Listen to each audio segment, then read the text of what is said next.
I'd like to thank Dr. Tellis for very, as usual, a very eloquent and a very fascinating presentation of a very complex problem. Thank you very much for that. We will take a few questions, so the floor is open. Thank you, Dr. Tellis. Dr. Venkat from St. Joseph's College. I teach at the Department of Political Science. In the context of what you've said just now, what sort of a role do you envisage for India in this particular strategy? Thank you. I think there is a desired role and there is a feasible role. And the US desired role is that India becomes a close and active partner of the United States. I think that's the desired role. And if you look at the speeches that US officials have made now for about a decade, if not longer, there is a recognition that India will never be a formal ally of the United States. I don't think anyone has an illusion that that is a likely possibility. I also don't think that the United States wants to invest in pursuing that goal, because we can reach our objectives just as well without a formal alliance. But the desired objective, I think, is a close partnership, which involves cooperation in a range of areas, particularly the geopolitical areas. Now, what's the challenge? The challenge is that we essentially end up in a tripolar game between India, China, and the United States.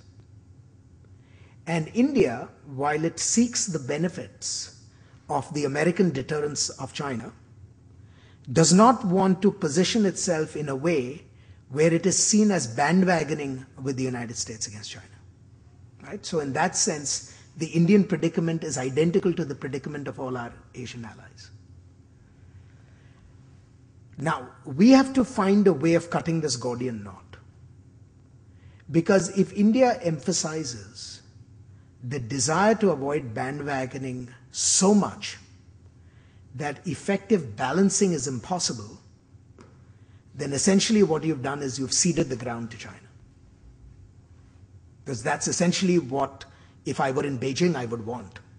I would want India to be so emphatic about opposing bandwagoning that essentially the prospect of a balancing coalition dissolves.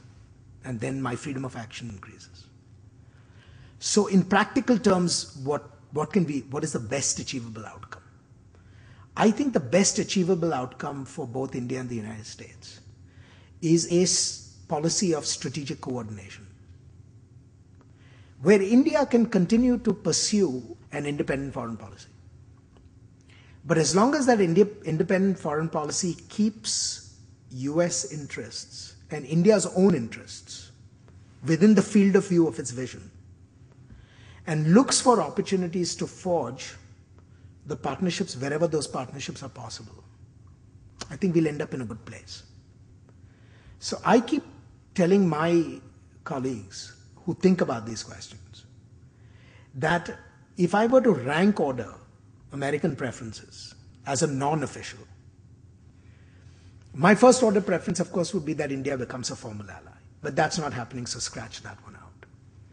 My next order preference would be that India collaborate with me wherever possible outside of an alliance relationship. And I'm willing to make that happen by doing whatever is necessary at my end, which is why we pursued the civilian nuclear agreement and so on and so forth. But there is a third order objective. My third order objective is that even if India does not do the second, I hope India becomes strong enough that it is able to give the Chinese pause. Because if it is able to give the Chinese pause, then what India has created is a positive externality that I can exploit. And of course, the fourth order preference is that India kind of bandwagon with China, but that we obviously don't want, so we scratch that one out too.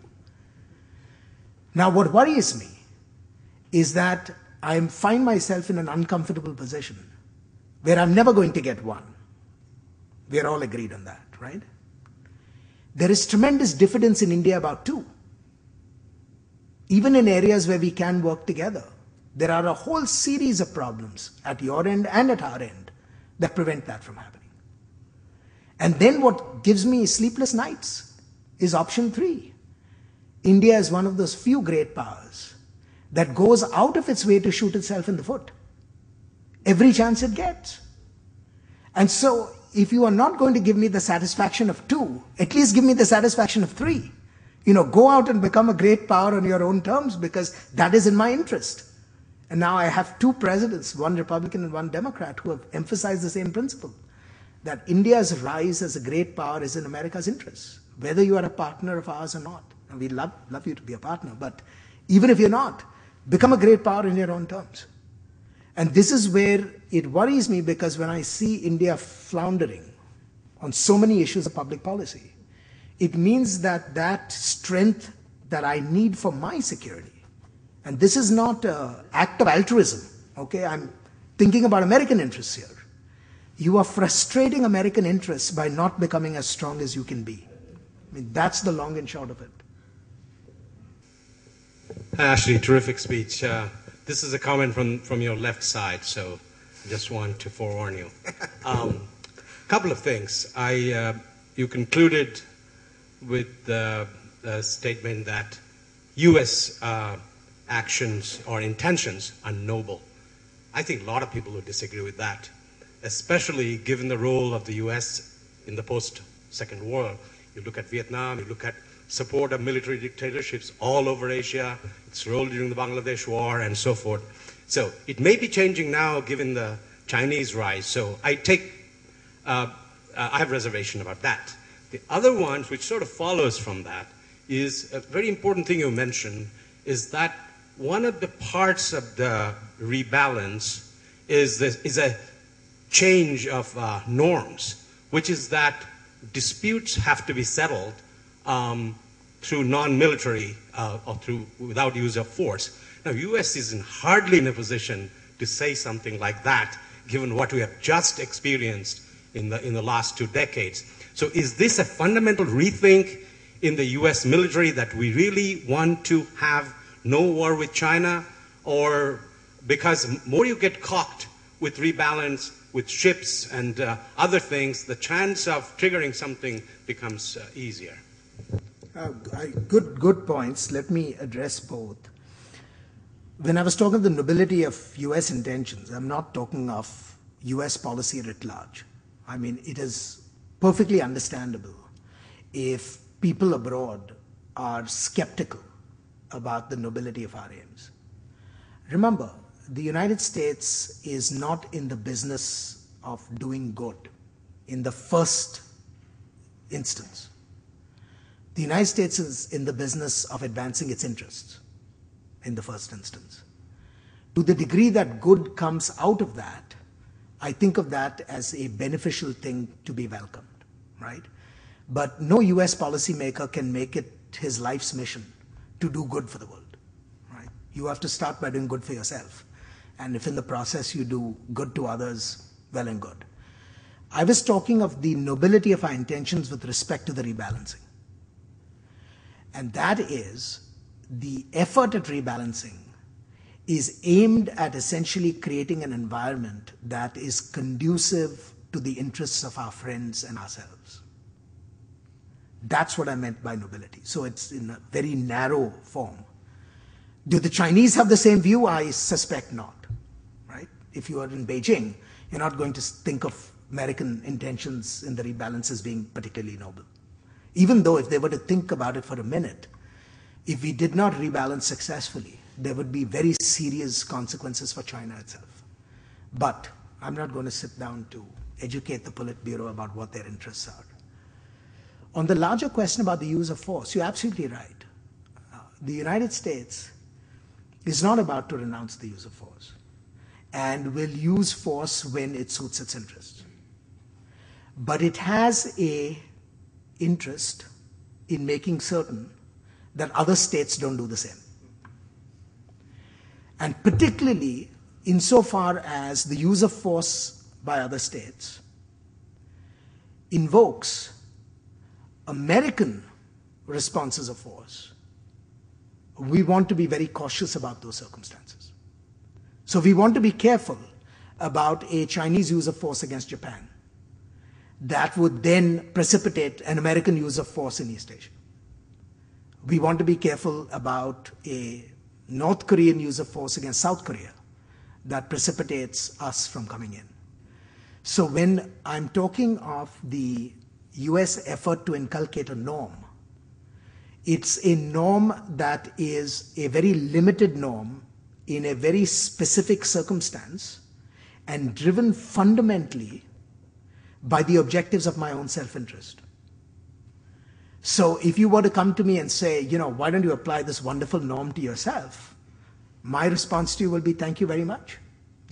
I'm going to do exactly what suits my interests in doing so. So this is a perspective that is very much from the interests of the United States.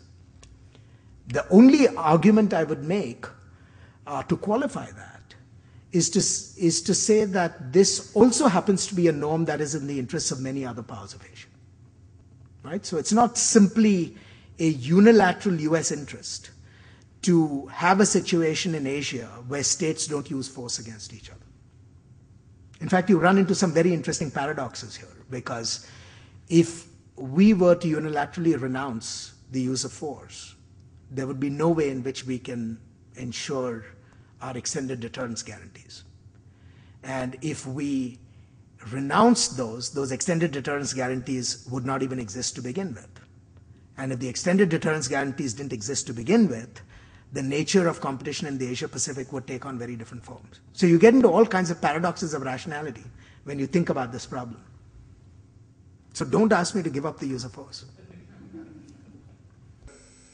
Is it a conscious decision you've taken to leave out the Russians from this equation, also Vietnam, considering both countries have very good, especially in relation to India?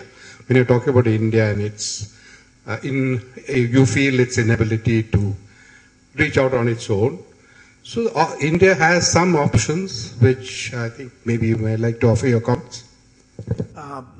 Vietnam and Russia, I think, are in two different categories from the point of view of the rebalancing. And from the point of view of rebalancing, Vietnam is very important. But again, it's a tightrope walk.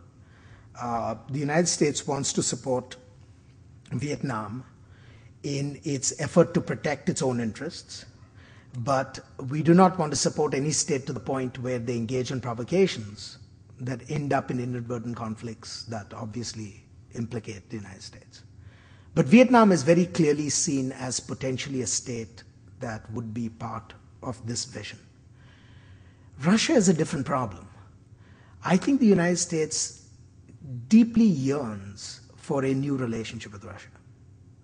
Unfortunately, we cannot seem to find the formula for making that happen in practical terms.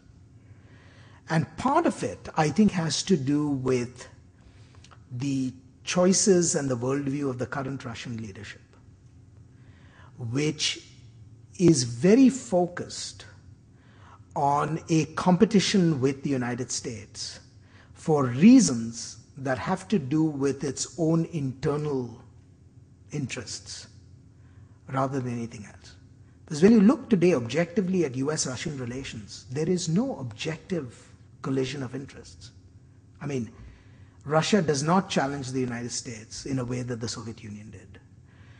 There is no reason why the Russians should feel overly concerned by the US regional missile defense plans, for example. I mean, we have sat down on so many occasions with our Russian counterparts and demonstrated that the kinds of capabilities that are being deployed under the European phased adaptive system are capabilities that simply cannot stop Russian long-range missiles.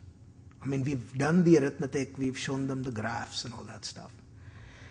But, and I think, Russians who understand the physics and the engineering of this stuff understand this too.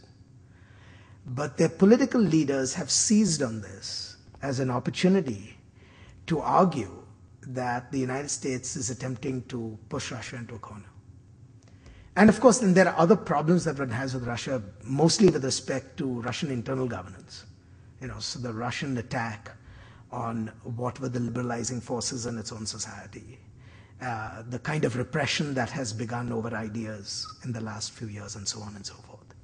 So I think most American policymakers would love to see Russia become part of a rebalancing in Asia, where we have a productive relationship with Russia. But I am pessimistic that we will be able to get such a relationship as long as, the current leadership in Russia is in place. Thank you, sir. My name is Azhan, and I am a student of St. Joseph's College. Sir, as you had said that if United States doesn't succeed in rebalancing, there will be a new rise of power, which is of course China, sir. So is US attempting the pivot because the US is feeling threatened because of the rise of China, sir? Well, the short answer is yes.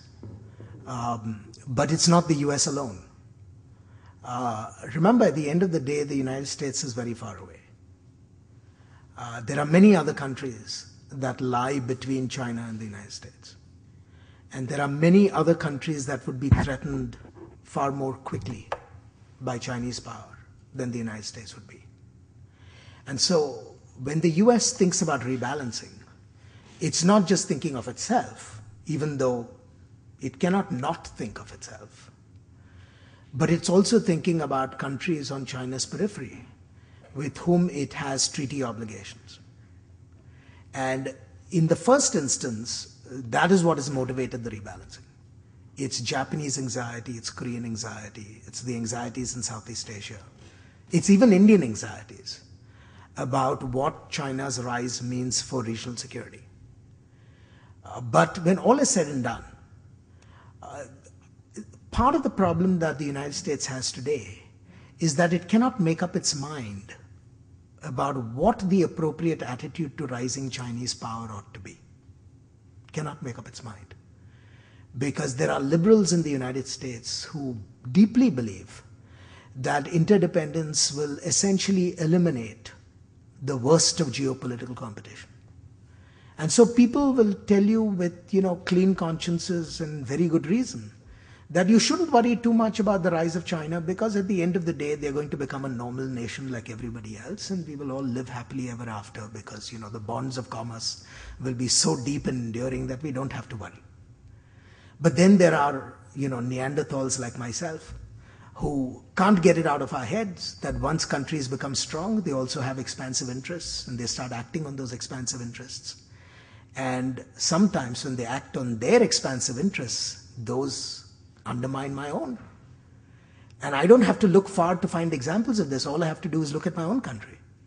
If you look at how the United States grew in power from 1776 until 1945, it is a story of expansion, material expansion, which then gives rise to a political expansion which starts in the Western Hemisphere and then goes all over the globe. Now, why would the Chinese be the exception to this rule? So at some point, there is an irreducible tension in our interests. And, that leaves the United States, I think, with no choice but to start seriously thinking about what it needs to do.